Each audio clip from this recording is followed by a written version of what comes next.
কিরে এই bat catch খেলায় বসে বসে দেশের মধ্যে যে এত বড় একটা ঘটনা ঘটে গেল, তোরা তো কোনো পোস্ট করতে দেখলাম না, কিছু বলতে দেখলাম না। আর দূর বেটা, সোশ্যাল মিডিয়াতে লেখালেখি পোস্ট প্রোটেস্ট এগুলো করে কি লাভ হয় তুই আমার বলতো? মানে দেখ, দুদিন পর মানুষ সব এমনিতেই ভুলে যাবো, হয়তো তুই আমি ভুলে যাবো, তাহলে এগুলো করে লাভটা কি আমার তুই বল? আচ্ছা বুঝলাম, তবে আল্লাহ না করুক এই ঘটনা যদি তোর মা তোর বোনের সাথে ঘটে থাকে, তাহলে কি তুই এরকম চুপ থাকতে পারতি? দেখ রিপাত, তুই যদি ভাই বন্ধু না হইতি আজকে তোর সাথে কিন্তু আমার খুব খারাপ হয়ে যেত কিন্তু। কি গায়ে লাগলো? লাগাই উচিত।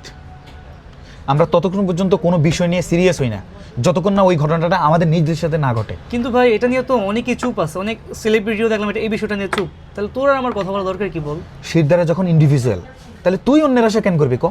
দেখ জিহাদ, অন্যায়ের বিরুদ্ধে আওয়াজ তুলতে হলে নিজেকেই তুলতে হয়। তোর সাথে কে আওয়াজ তুললো, কে তুললো না, কে পোস্ট করলো, কে করলো না, ডাজেন্ট ম্যাটার। ওইদিকে তো এখন আর সময় নাই। তুই তোর প্রতিবাদ কর, তুই তোর পোস্ট কর। আসলে তুই ঠিক বলছস, এই ভুলটা হয়তো আমি ছাড়াও আর অনেকের ভাঙা দরকার। ধন্যবাদ তোকে আমার ভুলটা ভাঙানোর জন্য।